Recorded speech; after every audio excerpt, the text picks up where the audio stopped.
నేడు విశాఖలోని పేరొందిన షిరిడి సాయిబాబా ఆలయాలలో ఇది ఒకటిగా బాసిల్లుతోంది. ఉదయం కాకడహారతి మొదలుకొని రాత్రి వరకు స్వామివారికి విశేష అర్చనలు, భజనలు, పూజలు నిర్వహిస్తున్నారు. 2010 నుంచి ఇక్కడ సాయి నిత్యాన్నదాన ప్రసాద వితరణ చేపడుతున్నారు. ప్రతిరోజు దాదాపు 200 మందికి అన్నదాన ప్రసాదం అందిస్తున్నారు.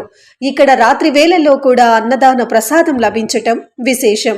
అలాగే గురువారం సాయంత్రం వేళల్లో మహిళా భక్తులచే సాయి పల్లకీ సేవ నిర్వహిస్తున్నారు.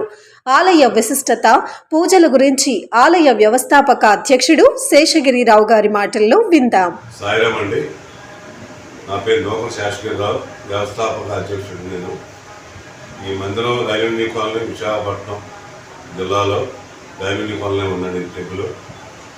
ఈ టెంపుల్ 1994లో ఇక్కడ శంకుస్థాపన చేయబడింది.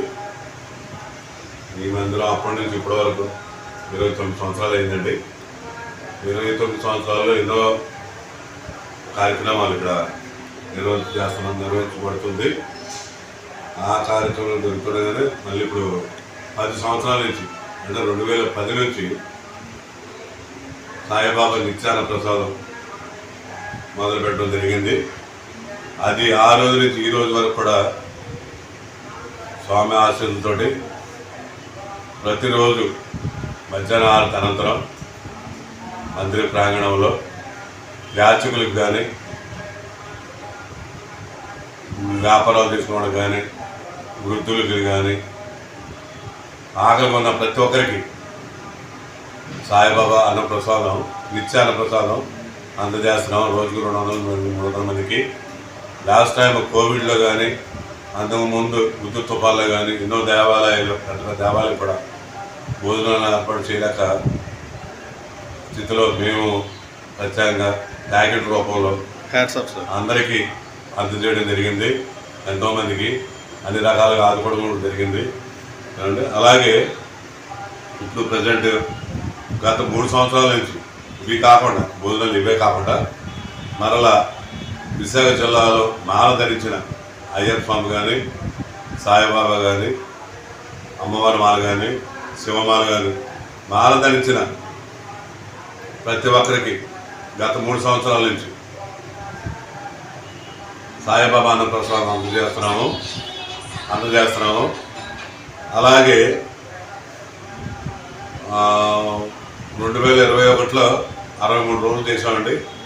అలాగే 22లో 74 రోజులు చేసాము. ఇప్పుడు 41 రోజు అవుతుంది. ఒక మండలంలో రోజు పూర్తవుతున్నాయి. ప్రతిరోజు 300 నుంచి 400 మంది ఈ స్వామిని పెట్టడం జరుగుతుంది. ఆ కార్యక్రమం అలా నిర్వహించబడుతుంది. అలాగే ఇదే కాకుండా విశాఖ జిల్లానే కాదు, ఎక్కడ విధంగా లేని విధంగా మేము రాత్రి కూడా, నైట్ టైం కూడా ప్యాకెట్ రూపంలో మాకు ఫ్రిడ్జ్లో ఉంటాయండి. ఇక్కడ డే అండ్ నైట్ ఎక్సలెంట్. ఏ టైంలో వచ్చినా మాకు ఇక్కడ భోజనం ఏర్పాటు చేసి పెంచుతాం ప్యాకెట్ రూపంలో. ఎవరికి ఆకలిగా ఉంటే వాళ్ళు వచ్చి తన ఆకలి తీసుకొని భోజనం చేయవచ్చు. ఇక్కడే ఆ ఇస్త్రాకులు కానీ అవి కూడా మేమే ఇస్తాము. చక్కగా భోజనం ఇస్తాం. రాత్రి పగలు ఏ టైంలో ఇస్తాం, రాత్రి ఇస్తాం. అర్ధరాత్రి ప్రతి కాకుండా ఏ టైంలో ఆకలి ఇస్తే ఆ టైంలో వచ్చి ఇక్కడ భోజనం చేసి వెళ్ళొచ్చండి. ఆ కార్యక్రమం కూడా జరుగుతుంది. ఈ విసులుబాటు ఇక్కడే కాదు, ఎక్కడా ఉండదండి.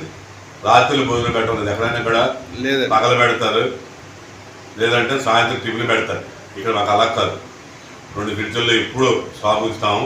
ఏ రోజుగా రోజు ఫ్రెష్గా తయారు చేసి, శుద్ధిగా, శుభ్రంగా, రుచిగా తయారు చేసి ఎప్పటికప్పుడు చేసి పెడతా ఉంటాము. ఇది ప్రతి ఒక్కరు గమనించవలసిగా కోరుతున్నాము. అలాగే ఈరోజు గురువారం సందర్భంగా ఇప్పుడు అన్నీ తయారవుతున్నాయి.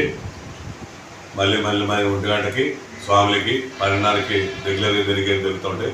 అలాగే ఉదయం నుంచి ఇవాళ గురువారం సందర్భంగా స్వామివారి కాగడారత మొదలయ్యి, కాగడారత తర్వాత స్వామివారికి పంచామృత అభిషేకం, విశేష అభిషేకం నిర్వహించబడింది. అలాగే స్వామివారికి అలంకరణ తర్వాత నిత్యార్చనలు జరుగుతున్నాయి. ఈ కార్యక్రమం 12 గంటల దాకా జరుగుతుంది. 12 గంటలకి స్వామివారికి భోగం పెట్టడం జరుగుతుంది. భోగం తర్వాత స్వామివారికి మధ్యాహ్న ఆరతి అయిపోయిన తర్వాత స్వామివారికి ఏకాంత సేవ, ఈ మధ్యలో ఈ సాయిబాబా అన్నప్రసాదం నిర్వహించబడుతుంది. మళ్ళీ సాయంత్రం 5 గంటలకి బాబా గారి పునర్దర్శనం ఉంటుంది. 5 గంటల నుంచి 6:15 దాకా నిత్యార్థి దర్శనాలు, తర్వాత 6:15కి సంధ్యాహారతి, ధూపారతి అంటారండి. సంధ్యాహారతి నిర్వహించబడుతుంది. సంధ్యాహారతి తర్వాత సాయిబాబా వారి పల్లకీ మహోత్సవం నిర్వహించబడుతుంది. అది కూడా ఎక్కడా లేని విధంగా మహిళా భక్తులతోటి పల్లకీ మోసే అవకాశం ఈ ఒక్క గుడిలోనే కల్పించడం జరిగింది. అది కూడా భక్తులు గమనించగలమని కోరుతున్నాం. ప్రతి మహిళలు భక్తురాలు కూడా తెలుసుకుని ఈ గుడికి వచ్చి గురువారం పూట పల్లకీ మోసి వారి యొక్క వాళ్ళకి సంతోషపడాలని చెప్పి మేము కోరుతున్నాం. అలాగే వాళ్ళ కోరికలు కూడా అనుకున్న కోరికలు తీరుతాయని చెప్పి ఇక్కడ ఒక మంచి పేరు ఉంది. మీరు అలాగే నాగ సుబ్రహ్మణ్య స్వామి గుడి ఒకటి ఉంది. ఇక్కడ శుక్రవారం కానీ మంగళవారం కానీ సర్పదోషం కానీ కాలదోషాలు ఉన్నవాళ్ళు ఎవరైనా సరే ఒక 21 బింది నీళ్ళు వేసుకుంటే వాళ్ళ కోరికలు తీరుతాయని చెప్పి వాళ్ళ యొక్క విశ్వాసము. అలాగే సాయంత్రం 7 గంటలకి పల్లకి అయిపోయిన తర్వాత భజన కార్యక్రమం ఉంటుందండి. ఇది సాయిబాబా మందిరం వారి తరపు నుంచి 7:30 నుంచి 9 గంటలకు భజన, సాయిబాబా కీర్తన దొరికితే బాబా భజనలు. ఆ భజన తర్వాత సాయంత్రం సేజారతి తర్వాత తీర్థప్రసాద వితరణ, తర్వాత స్వామివారి ఆశలు తీసుకుని అంతారని మనస్ఫూర్తిగా కోరుకుంటాం. ఓం శ్రీ సాయినాథాయ.